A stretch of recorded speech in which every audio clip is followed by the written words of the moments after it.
Caríssimos irmãos e irmãs, a gente precisa fazer memória do que a gente já viu no tempo comum desse ano B, esse ano de Marcos, para que a gente entenda esse evangelho de hoje. Nós estamos ainda no primeiro capítulo de Marcos. O primeiro capítulo de Marcos, ele de alguma forma mostra para que Jesus veio.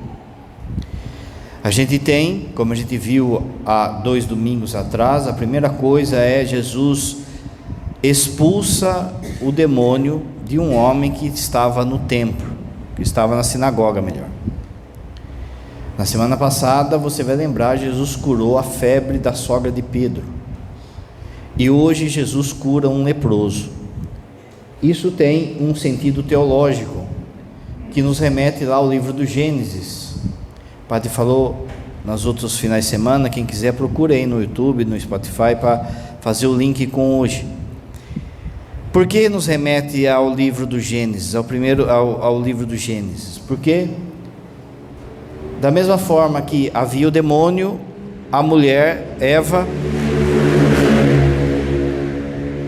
e o homem Adão, Jesus vai e enfrenta o demônio, cura a mulher e cura o homem. Jesus, então, ele faz aquilo que na teologia a gente chama de recapitulação, que é trazer todas as coisas na ordem delas, todas as coisas no rumo certo.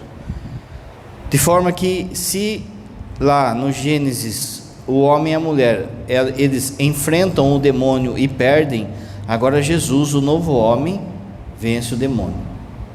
Se lá no Gênesis a mulher toca no fruto, e por conta disso, por conta dessa desobediência, eles caem em pecado, agora Jesus, que é o fruto da vida, na semana passada, ele toca na mulher, ele toca na sogra de Pedro e ela fica curada. Mas na semana passada, o que a gente tirava? Que todos nós temos febres. O pecado de Adão e Eva trouxe em nós febres. Antes de você cometer de fato o pecado, você passa pela febre. A febre é a tentação, é o desejo, que muitas das vezes nem vem do demônio, vem mesmo do nosso coração que está impuro. Por exemplo, se você arde de febre por dinheiro, aí você cai na ganância. Arde de febre de desejo, aí pode cair no adultério e assim por diante. Então na semana passada Jesus vinha e nos curava das nossas febres, naquilo que São Paulo chama de concupiscência. Concupiscência é a nossa tendência ao pecado, a gente é atraído ao pecado. No fundo isso é febre. A febre, nesse esquema que o padre está contando, a febre, se ela não é curada, ela desemboca em doenças. Na Bíblia, a doença principal é a lepra. A lepra é uma metáfora, é um símbolo do pecado. Então a gente podia fazer assim: das nossas febres nascem as nossas lepras, os nossos pecados. Se a gente olhar então para a nossa vida, a gente está cheio de febre e coberto de lepra, coberto de pecado. Pensa, por exemplo, se cada pecado seu fosse uma ferida no seu corpo, na sua pele. A Bíblia fala que quem é santo, o justo, ele peca 7 vezes por dia. Imagine que a cada dia você ganhasse 7 lepra, 7 feridas, de forma então que todos nós estamos carregando uma multidão de lepra.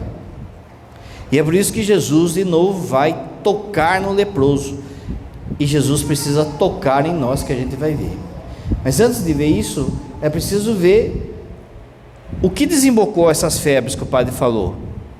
Da onde veio então, o que desemboca a febre da semana passada, desemboca em que tipo de febre? Um santo da igreja, que foi papa, chamado São Gregório Magno, ele elencou aquilo que a gente chama de a grandes 7 lepras da nossa alma, que são os 7 pecados capitais. Desses 7 pecados capitais brotam todas as nossas lepras. Capital, a palavra em latim, ela significa cabeça.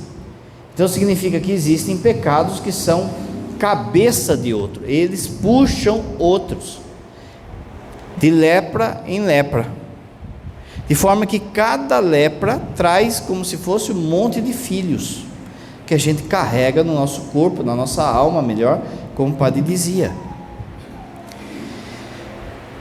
Aqui, enquanto o padre elencar essas lepras, você tem que entender que nós, todos nós aqui, nós temos todas as lepras.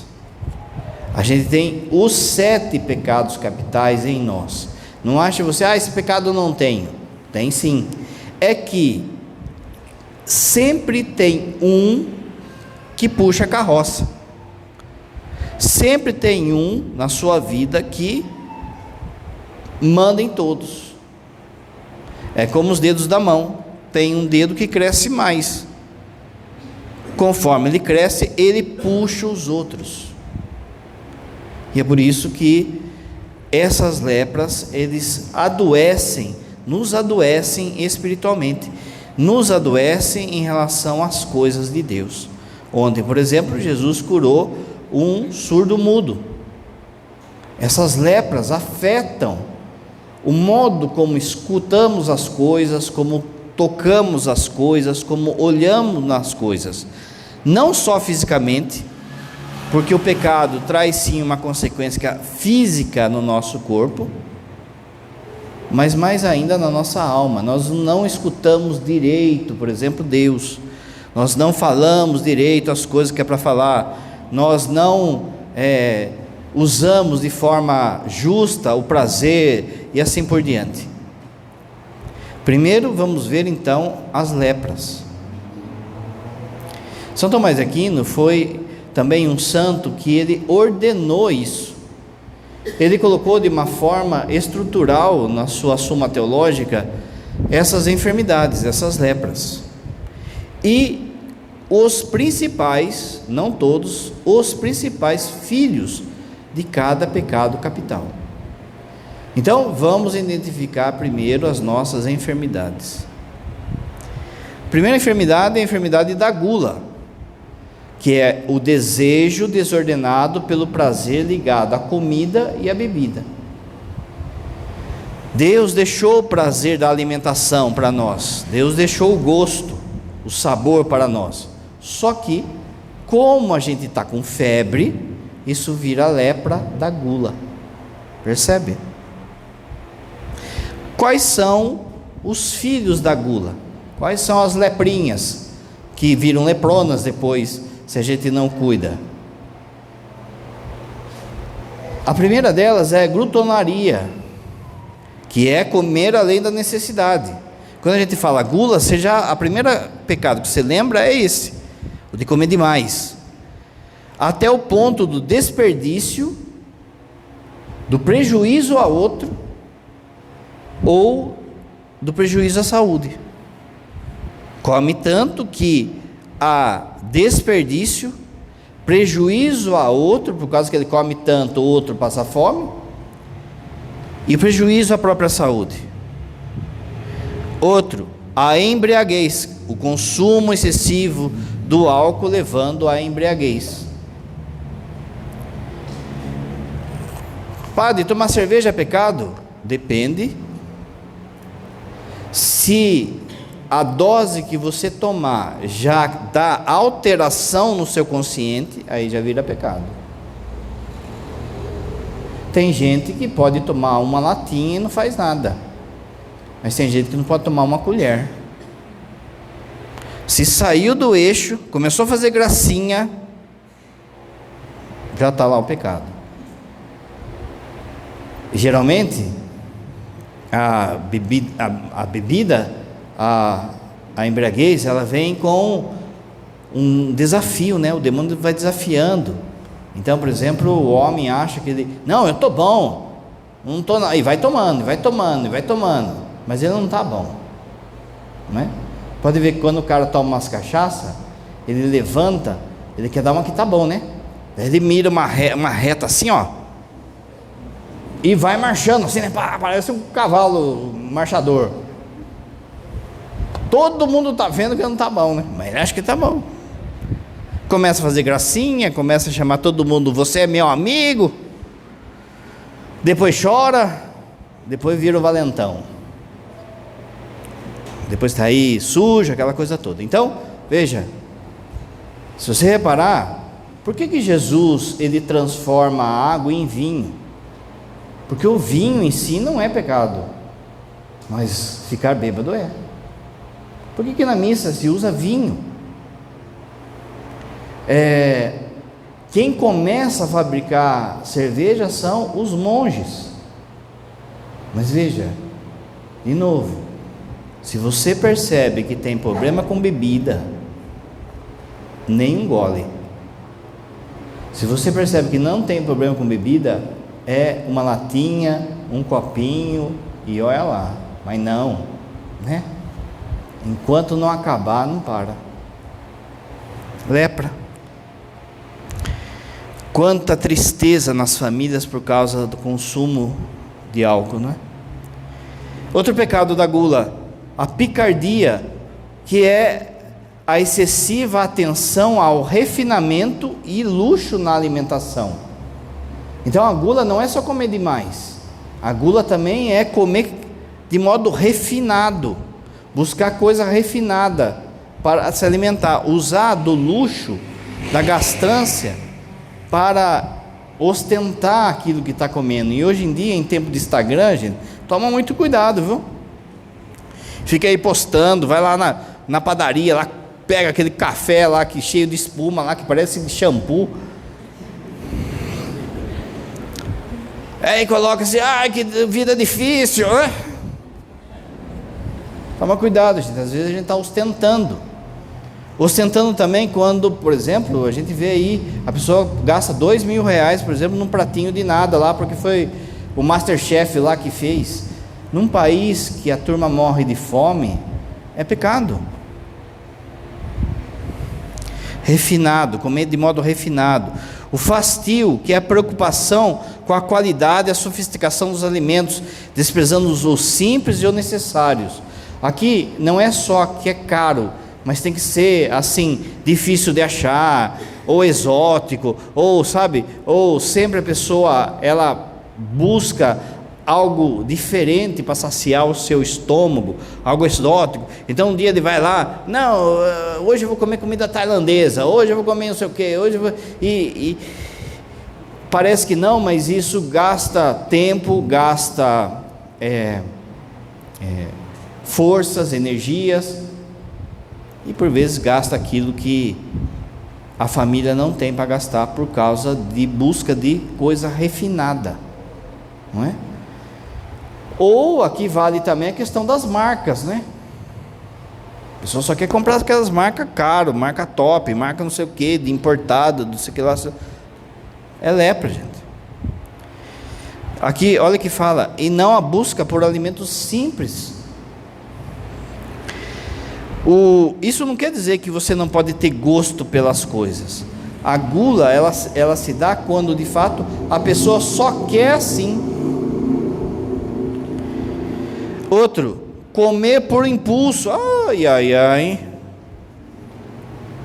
3 da manhã. O que será que tem na geladeira? Não está com fome, tá, né? Sabe aquele dia que está com vazio interior assim, ó? E aí você vai lá, olha a geladeira, parece que não tem nada para comer, né? Você está querendo algo para matar o seu impulso. Veja, comer por impulso. Quanta coisa que faz com que a gente se engorde por comer de impulso. Pariné é assim, come muita coisa de impulso. Aí parece uma bola. Esse impulso pode vir, por exemplo, com tristeza, com sono, com ansiedade, com decepção de si mesmo, com decepção dos outros. Ai, faltava um chocolatinho agora, hein? Comer avidamente é o cara que, enquanto não vê o fim, não termina, não é?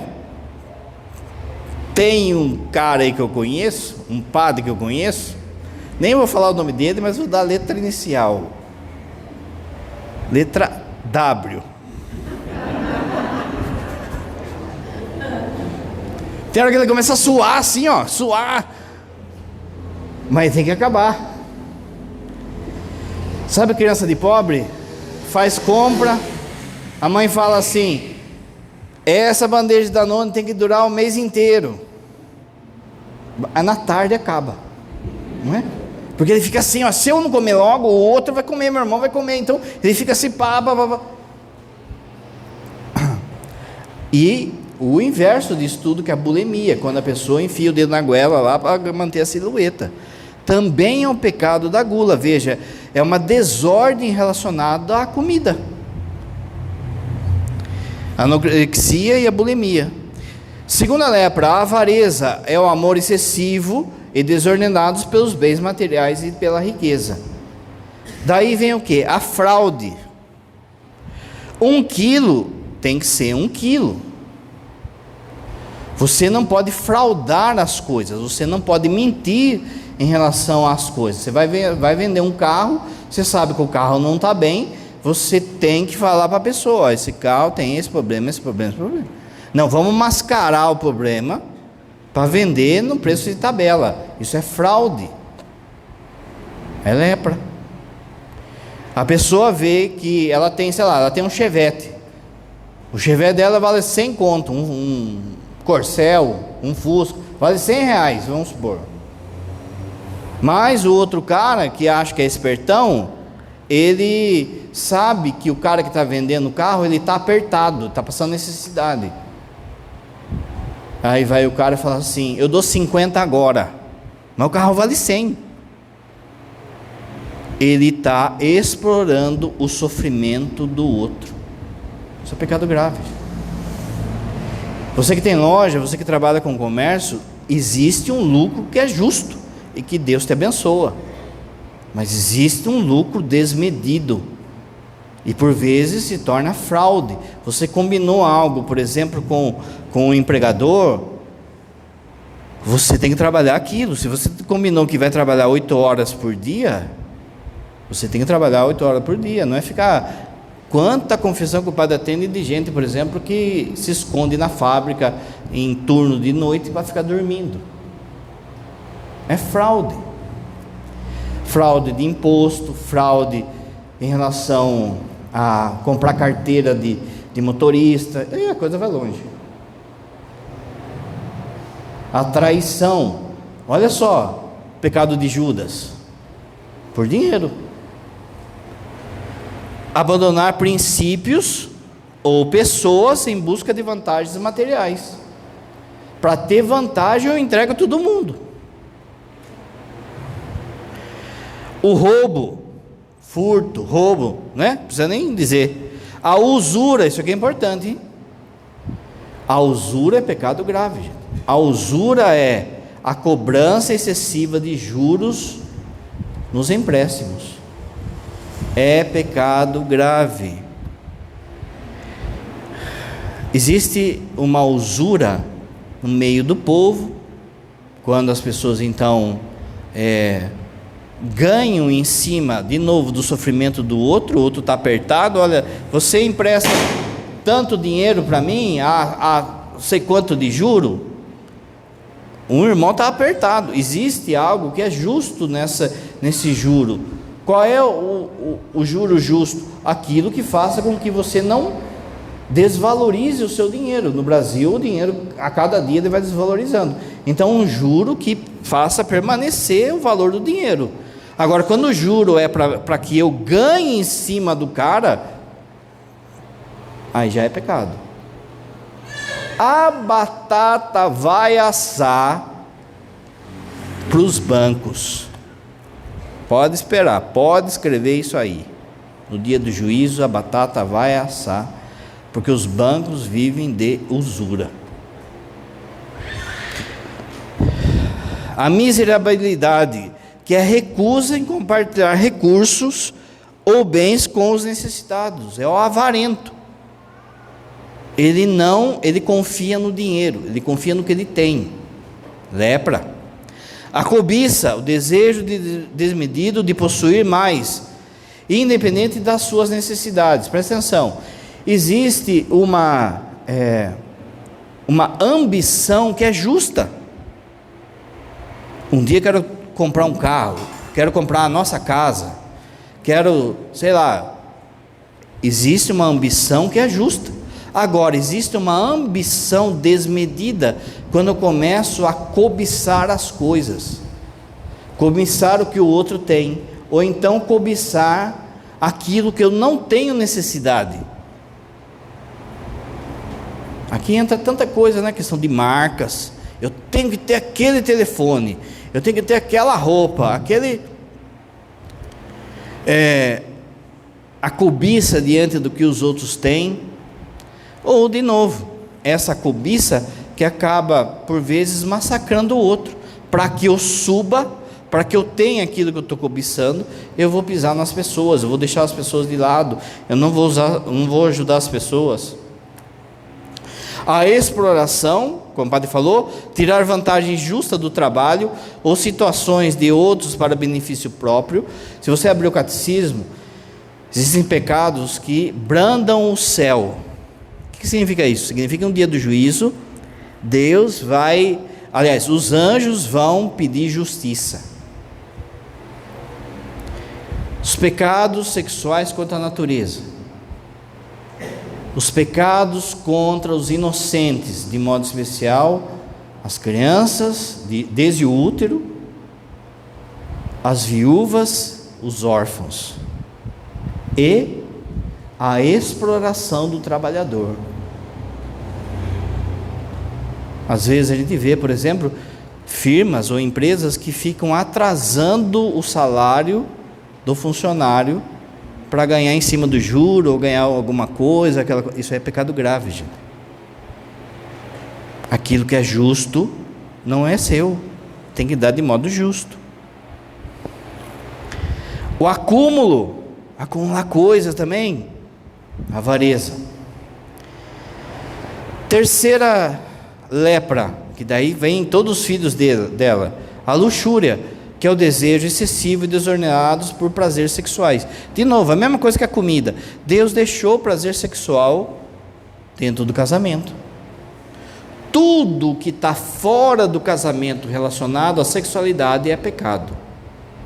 Tudo aquilo que também desabona a Deus dentro do casamento também é pecado.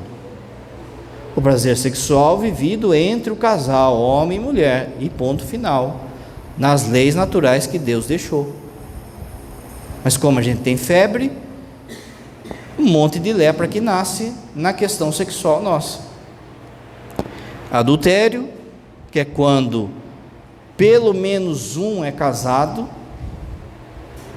Padre, mas eu só beijei. É adultério. Padre, mas eu só desejei. É adultério. Lembra que Jesus fala? Aquele que desejar uma mulher no seu coração, mulher casada no seu coração. Então quando você vem confessar, você tem que falar: padre, caí em adultério. Tá bom, mas daí você especifica: caí em adultério pensando em uma mulher casada, ou eu sou casado e estava pensando numa moça solteira, ou uma mulher casada. Não, padre, caí em adultério porque eu fiz mesmo. Existem gravidades aí. Fornicação, quando os dois são solteiros, então casal namorado lá, de noivo, que vai lá e tem relação. Ah, mas a gente namora tanto tempo, mas a gente é noivo, mas enquanto não casar, o corpo dele não é dela, o corpo dela não é dele.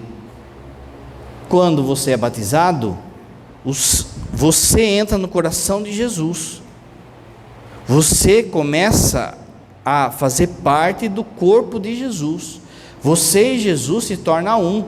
Então o seu corpo agora é de Jesus, de modo que a única pessoa que pode dar o seu corpo para outra pessoa é Jesus. Quando que acontece isso?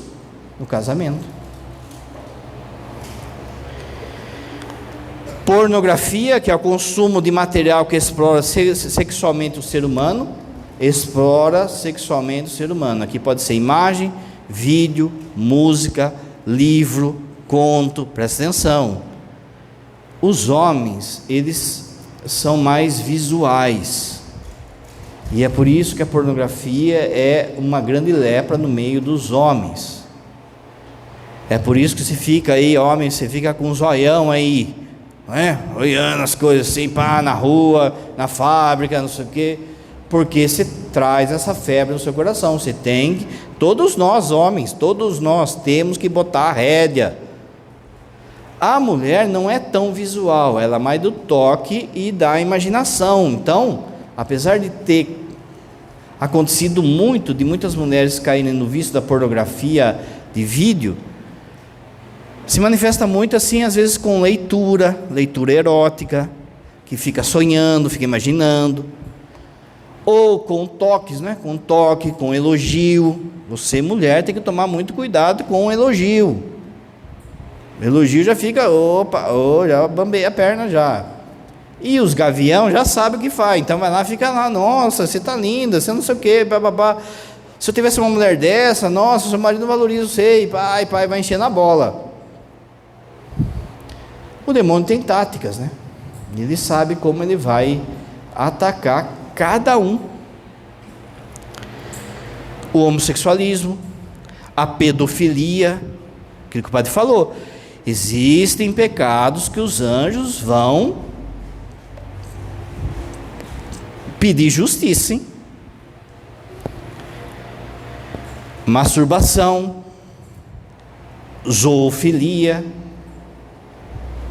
que é com animal, necrofilia, que é com morto. Não sei se vocês viram, mas havia um esquema de uma, tipo máfia assim, de pessoas que iam lá e pagavam para ter relação com um morto, desses que vão aí, fica aí na geladeira aí, em São Paulo. E aqui, ó, entra, sabe, todo tipo de bagunça sexual, swing.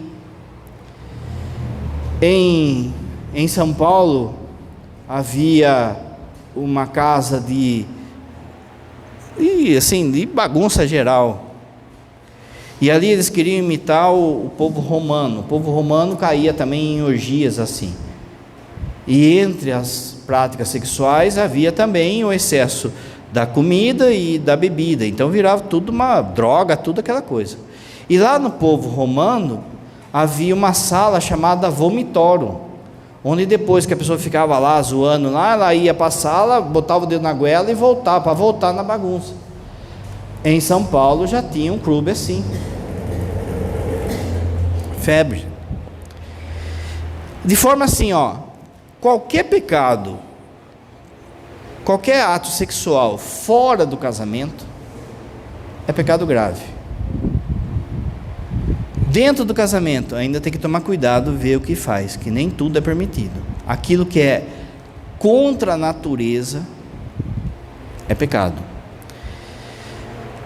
Prostibulação, que é a pessoa que é viciada em prostitutas, solteiro ou casado. A gente encontra gente assim na nossa confissão. Vestimentas indecorosas, também cai na luxúria. A vestimenta para provocar.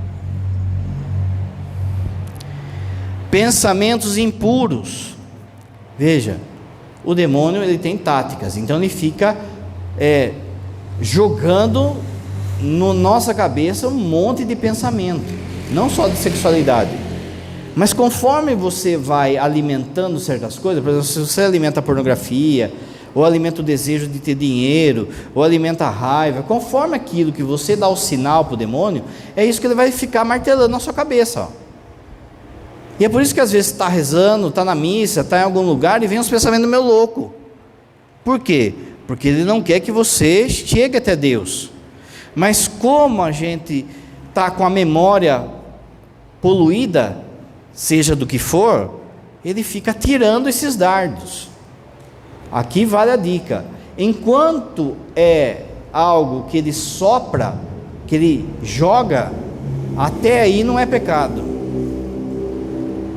Mas a partir do momento que eu assumo aquilo e começo a pensar, desenvolvo o pensamento, aí se torna pecado.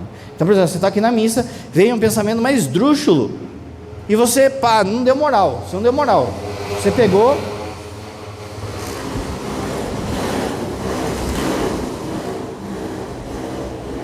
é assim porque ele não quer que eu fale, né? Veio o pensamento esdrúxulo, você pega e foca no que o padre está falando, foca no que você está rezando, foca naquilo que está acontecendo, e não fica assim, nossa, como que eu fui pensar um pensamento desse na missa, como é que daí você já estava conversando com ele. Larga de falando sozinho, se volta para aquilo que está rolando. Agora, se vem um pensamento, nossa, que moça, olha que popô, não sei o que, aí eu pego e penso assim, nossa, vai um popozão mesmo, pronto, aí eu caí. Quando eu abracei esse pensamento, aí caí. Atos impuros, às vezes piada, gesto, que também são impureza, de impureza, luxúria. Quarta lepra, a ira, o desejo desmedido do irascível. Deus deu no nosso coração a ira. A ira é a capacidade de ter uma força para você lutar contra aquilo que é ruim, contra aquilo que é mal. Por exemplo, você está vendo lá o seu filho se perdendo na droga, alguém cometendo uma injustiça com uma criança, você é tomado de uma ira santa para ir lá e defender. Se você não tiver, você fica apático, você deixa a coisa rolando ali de modo injusto. Só que o que é o pecado da ira? É quando essa força está desmedida, ela está além ou ela está aquém. Também o bananão também, né? Peca aqui também. Então vamos ver. Primeiro, a vingança, buscar reparação através do dano ao outro. A vingança, veja, a diferença de vingança e justiça. Ele busca reparação a partir daquilo que é justo. Isso é justiça. Qual que é a vingança? Ele busca reparação a partir do dano para o outro. Eu quero fazer mal para o outro. O rancor, guardar ressentimento duradouro ou inimizade. Não perdoa, não pede perdão, fica guardando rancor, não cumprimenta a pessoa, sabe? Comigo é uma vez só. A violência, uso de força física para prejudicar alguém. A blasfêmia, olha que coisa. Existe uma ira contra Deus. Aí não é simplesmente contra uma pessoa, mas contra Deus. Pecado gravíssimo da blasfêmia é quando eu, por exemplo, xingo Deus, quando eu faço algo contrário às coisas de Deus. Então, por exemplo, aí entra o sacrilégio. Por exemplo, a pessoa vem e derruba Nossa Senhora, ou faz uma ofensa à Eucaristia, ou simplesmente ele começa a xingar Deus, a blasfemar. Raiva e ódio, qual que é a diferença? A raiva é momentânea, ficou com raiva. Essa raiva é pecado grave? Às vezes é, às vezes não. Se for uma raivinha assim, né? Mas tem raiva que pode matar alguém. No descontrole de uma raiva momentânea, você empurra a outra pessoa bate a cabeça e morre. E pior que a raiva, daí sempre é pecado grave, é o ódio. Quando a pessoa decidiu não querer o bem da outra, ele guarda ódio da outra pessoa. É interessante, né, os casais aí, os casamentos como é que estão hoje, né? Quando está namorando é beijinho, beijinho, é more, né? É benê. Depois daí separa, aí começa a ter ódio um do outro. Não consegue ficar no mesmo ambiente. Não consegue, por exemplo, entregar o filho ou a filha para ficar com o outro sem brotar o ódio no coração. A discórdia, quando a pessoa promove desavença, conflito entre as pessoas, pega daqui, leva lá. Ô comadre, você viu o que fulana falou de você? Ela promove discórdia, promove desunião, promove intriga. Toma cuidado, gente. Impaciência, incapacidade de suportar a adversidade. O que é impaciência? A incapacidade de suportar as adversidades, a cruz. Aí eu reclamo, murmuro, eu questiono, eu não sei esperar com tranquilidade. Vamos lá, falta 32 lepra. A inveja é tristeza por aquilo que Deus faz para outra pessoa. A inveja é uma tristeza na alma. O que brota da inveja? Primeiro, a calúnia, mentir sobre os outros para prejudicar sua frustração. Então, por exemplo, vamos supor assim, ó, eu percebo que o outro tem mais dons do que eu. E aquilo me dá tristeza, porque todo mundo vai lá e paparica o outro. Então o que eu faço? Eu calunio, eu minto, para que a reputação do outro abaixe. Mentir sobre outros para prejudicar sua reputação. Difamação. Veja, é quando você fala mal da pessoa, daquilo que ela fez, do seu defeito, mas você espalha. Qual que é a diferença? O primeiro você mente, a pessoa mente, inventa algo que ela não fez para caluniar. Qual que é a diferença da difamação? A pessoa fez algo errado, só que em vez de você guardar aquilo, você espalha. O que está na raiz aí? Inveja. Um dia o padre vai fazer um curso disso para explicar com o tempo, né? O despeito, agir com o objetivo de prejudicar alguém, motivado pela inveja. Na literatura a gente tem tanto exemplo de despeito. O ressentimento, sentir-se injustiçado pelo sucesso do outro. Para com essas frases assim, ó, nada dá certo na minha vida, parece que a vida só dá certo para o outro. Então, essas frases elas estão carregadas de inveja. Para de se comparar com as pessoas. Quando você se compara, a comparação está carregado de inveja. De alguma forma você está achando que Deus está devendo para você.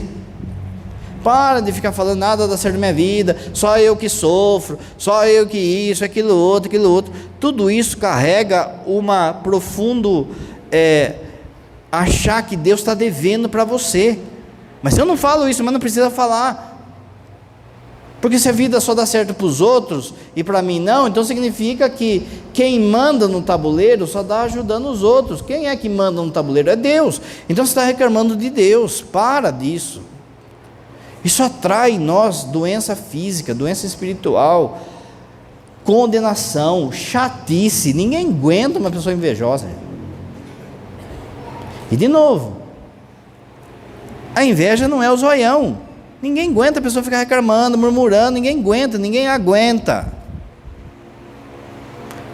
Tem um escritor da literatura que vai dizer que a inveja é o mau hálito da alma. A inveja mostra que a alma está fedendo.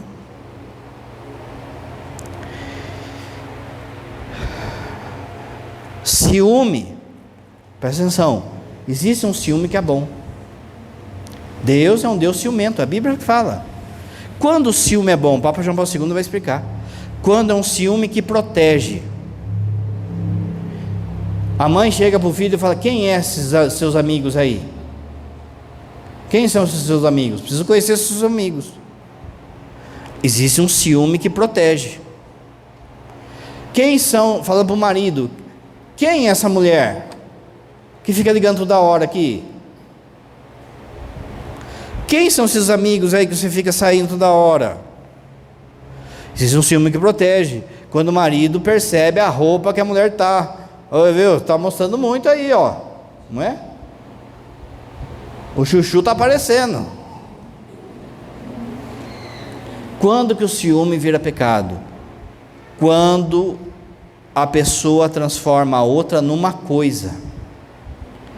Você só vai fazer o que eu quero.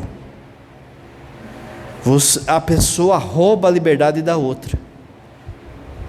Então, por exemplo, a roupa, ela está adequada, mas o outro não quer que ela use aquela roupa, simplesmente porque ele não quer. Ou porque mulher dele só pode usar azul, ou porque filho dele não sai de casa, ou porque o filho dele não pode ter amigos, não pode. Existe um ciúme que sufoca, presta atenção. Mais dia, menos dia, essa pessoa que você está objetificando, ela vai se revoltar contra você, porque a nossa vocação não é ser objeto. Tanto para as pessoas, para os filhos, para o marido, para a esposa, a dica é o seguinte: liberdade e responsabilidade, duas perninhas, ó. Você me dá liberdade, aliás, você me dá responsabilidade, eu te dou liberdade. Se só for responsabilidade, vai virar um ciúme que sufoca. Se for só liberdade, vai dar libertinagem.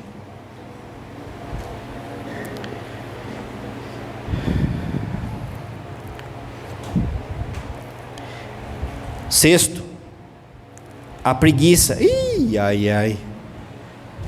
A preguiça é um torpor. O que é um torpor? Torpor é, sabe quando você está assim, dorme, não dorme? Sabe quando você pega o livro para ler e fica assim, sabe? Sabe quando você quer assistir o jogo, mas você está mais para lá do que para cá? Esse é o torpor, é a hora do torpor. É um torpor, ou seja, fica assim, vai e não vai. Em relação a cumprir os deveres espirituais ou temporais. Fica com um torpor assim na hora de fazer aquilo que você tem que fazer, seja algo espiritual ou algo temporal. Primeiro, filha da preguiça, parece que não, mas olha só, o desespero, perder a esperança, especialmente em alcançar a salvação. Então dá um torpor, a pessoa não quer brigar para ser salvo. A negligência, falha em cumprir os deveres religiosos ou morais. Não quer trabalhar, não assume responsabilidade, não quer casar, não quer ter filhos, não quer rezar, não assume aquilo que não vem na missa. É preguiça. E pensa só, gente, uma pessoa que não veio na missa hoje por preguiça, ela cometeu um pecado grave. Se ela morrer essa semana sem confessar, ela vai para o inferno por preguiça. Não é um pecado bobo, não é. A preguiça deixa a graça passar. A indolência, evitar esforço ou trabalho. Isso aqui é uma desgraça, hein? Isso aqui eu tenho raiva. A lei do menor esforço, sabe? A lei do menor esforço faz com que outros tenham que reparar aquilo que você não fez direito. Sabe aquela coisa? O moleque tem que ir lá tirar o lixo da casa. Toda vez aquela briga, não vai tirar, tem que brigar, tem que falar. Já não é a sua obrigação? Pega o lixo e leva. Por que fica aí, tem que falar 2 milhões de palavras?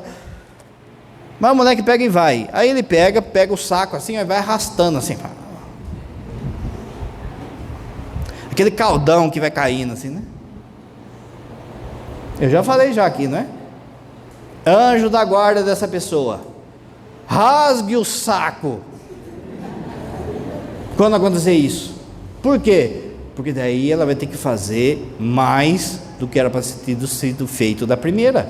Se faz direito, gente, acabou. Mas não, a lei do menor esforço. Na igreja, viu, vamos cantar tal música. Nós não sabe. Por que não lê assim? Porque sempre fez assim. Por que não fez aqui a reverência assim? Porque eu estou ali, já pego já. A lei do menor esforço. Você pensa que não pega em padre? Pega em padre também. Quando os padres, por exemplo, Vai fazendo a missa de qualquer jeito, vai fazendo para acabar logo, quando você também reza para acabar. Ave Maria, nossa, parece jockey. Ou é oração em línguas, é terço em línguas, acho. Tem que chamar o grupo de oração para interpretar para Nossa Senhora. Melancolia, que é a tristeza profunda, de tal forma que a pessoa não se mexe. Ó dia, ó céu. A pessoa entra nessa melancolia, numa tristeza profunda, que ela não faz nada. É preguiça. Ela entra no casulo, pronto, não quer trabalhar, não quer, não vai dar certo. Isso aqui. Nem começa, já desiste.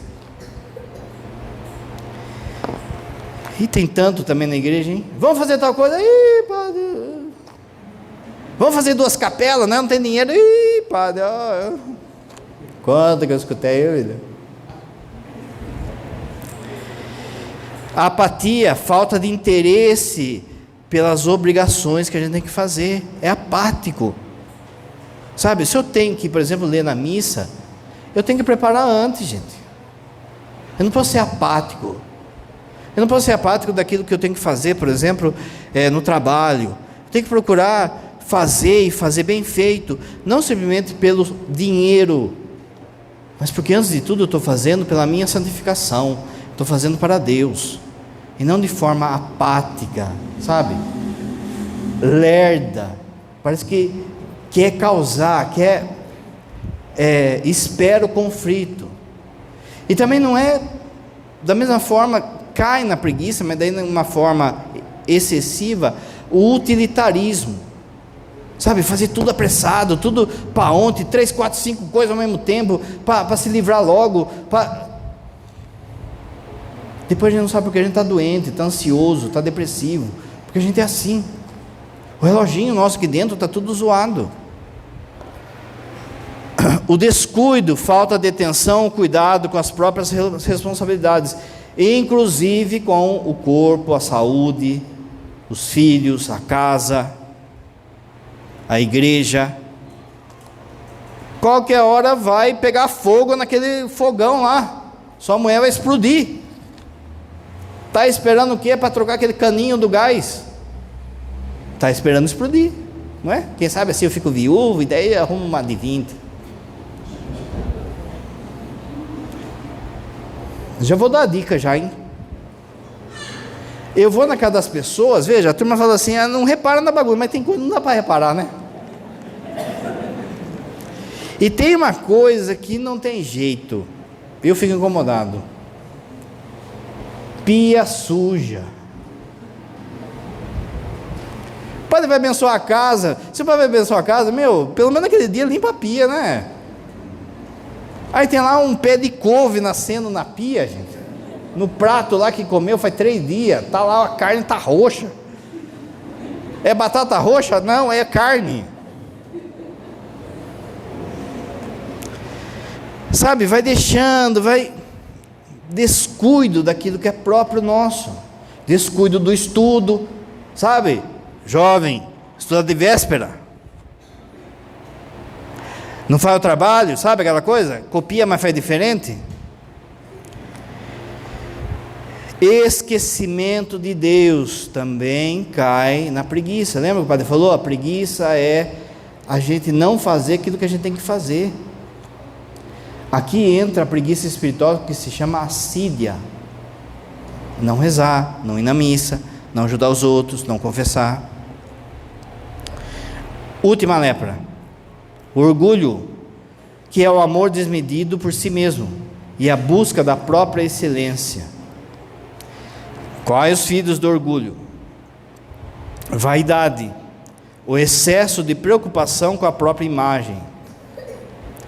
Existe uma vaidade também que é justa, que você tem que ter, de modo especial você mulher, mas todos nós temos que ter, que passa pelo quê? Pelo cuidado, roupa limpa, unha cortada, não é? Apara o bigode, você mulher aí, né? Você tem que dar um trato aí. Você fica aí relaxada, Você fica aí relaxado com o cofrinho aí, que parece o Banco do Brasil, não é nem cofrinho mais. Tem que ter um asseio, um cuidado. Você sabe que se um jovem ele quiser ser padre e ele não tiver asseio, ele não pode ser ordenado. Pensa, você vai confessar lá, o padre está daquele jeito, sabe? Parece que tem uma dúzia de cebola no braço, unhona assim, tudo. A gente é a imagem de Jesus, gente, então tem que ter né? É lógico que tudo nós é fraco de feição, os padres, né? Mas aí você dá uma garibada aí, né? Passa um gelzinho aí, passa um Rexona, um Avanço e vai. Agora veja, existe uma vaidade que daí começa a se tornar um ídolo. Você se torna o seu ídolo. Então eu gasto de modo desnecessário com cosmético, com perfume, com roupa, com algo que é próprio, por exemplo, para a alimentação da sua família, para a educação da sua família, e eu gastando com vaidade, para ser visto, às vezes comprando algo que não pode, que não tem, está lá, não tem, sei lá, não ajuda nada em casa, e de repente está lá com um telefone de última geração. Por quê? Porque a hora que ele tirar do bolso, ele quer ser visto. Ou um tênis, uma camisa, tanta coisa que a gente pode se perder aí. É lepra. A arrogância, a sensação de superioridade que despreza os outros. Esse é o nariz empinado. Isso é fácil de identificar. É orgulho fácil de identificar. Não é aquela pessoa que nariz empinado, que sabe tudo, que o dele é o melhor. A auto-idolatria, a adoração de si mesmo, acima de tudo, inclusive de Deus. Pensa que não tem? Hipocrisia. De modo geral, o que as pessoas pensam que é hipocrisia? Hipocrisia, a turma pensa assim, que eu vou na missa, mas eu continuo mentindo. Então, daí vem alguém que não vem na missa, você fala, você é um hipócrita. Não. A hipocrisia é fingir uma virtude que você não tem. Finge uma virtude que você não tem. Obstinação. Isso aqui é uma desgraça, hein? Olha, isso aqui é duro de tirar da pessoa, gente. Olha só. A recusa em admitir o próprio erro. A recusa de mudar de opinião. Isso aqui vai desembocar na dureza de coração. Aí não tem mais jeito. E isso pode acontecer inclusive em relação a Deus. Deus vai dando uns toques na pessoa, mas está lá, a pessoa não muda de opinião, não muda a vida, não muda, vai cair na dureza de coração. A presunção, assumir trabalhos ou responsabilidades acima da nossa capacidade. O bispo chama eu lá para ser o padre regente do coral diocesano. Não, eu vou, porque daí todo mundo vai me ver lá, tá, eu não está na minha capacidade, não é? Se eu cantar aqui, você sai correndo. Como que você é regente? Você tem que saber o seu limite. E isso aí eu não sei fazer. Não, vou pegar algo porque vai me promover, que eu vou aparecer. Desobediência é orgulho,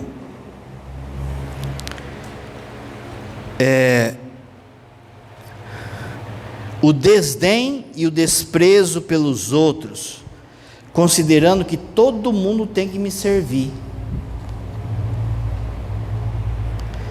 Falsa humildade e controle, tudo isso cai no orgulho. Olha quanta lepra a gente carrega. Como o padre falou, se o santo peca 7 vezes por dia, o padre falou alguns pecados aqui, alguns. Pensa o quanto que nós estamos carregados de lepra. Mas veja, olhando esse evangelho, a gente não pode ficar só na lepra. Você viu que Jesus curou essa pessoa. Jesus tocou no leproso. e o leproso ficou curado. Como é que Jesus toca em nós? Qual é a forma, assim, objetiva, não poética, objetiva? Qual é o modo que Jesus toca na gente? De verdade, Ele toca na gente. Os sacramentos. Pelo sacramento, Jesus cura as nossas lepras. Você reparou que Naamã, na primeira leitura, está cheio de lepra, e vai até o profeta, ele achava que o profeta ia dar uma receita lá. O profeta só fala assim: você tem que entrar 7 vezes no rio. Naamã fica bravo: eu saí de lá, de onde saí para entrar no rio? Lá tem rio também, tem rio mais limpo que esse aqui. Aí o servo dele fala assim: você já está aqui, pega e faz. Ele entrou 7 vezes e ficou limpo. O que será que esses 7 vezes? Os sacramentos, gente. O rio significa o coração de Jesus aberto pela lança. Os 7 banhos significam os 7 sacramentos. Quando a gente recebe um sacramento, acontece algo na teologia, em latim assim: ex opera operato. O que significa isso?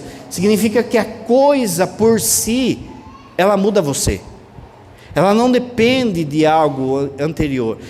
Então, em tese, parece algo simples, mas que transforma a pessoa. Por exemplo, você pegar no batismo, no rito do batismo, jogar água na cabeça da criança e falar: eu te batizo no nome do Pai, do Filho e do Espírito Santo, parece algo simples.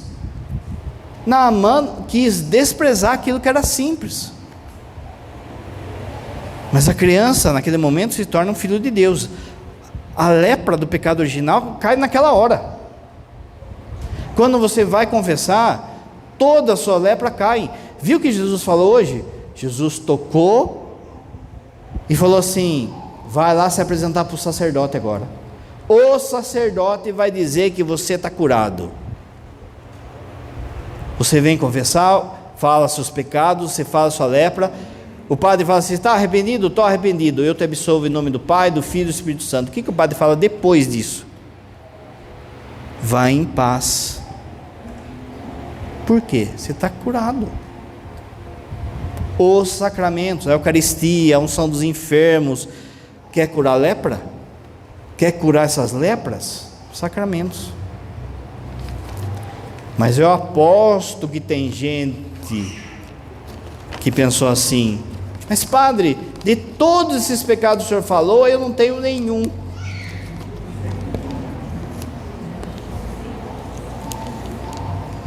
Você que pensou isso, você acabou de ganhar um prêmio do Padineia.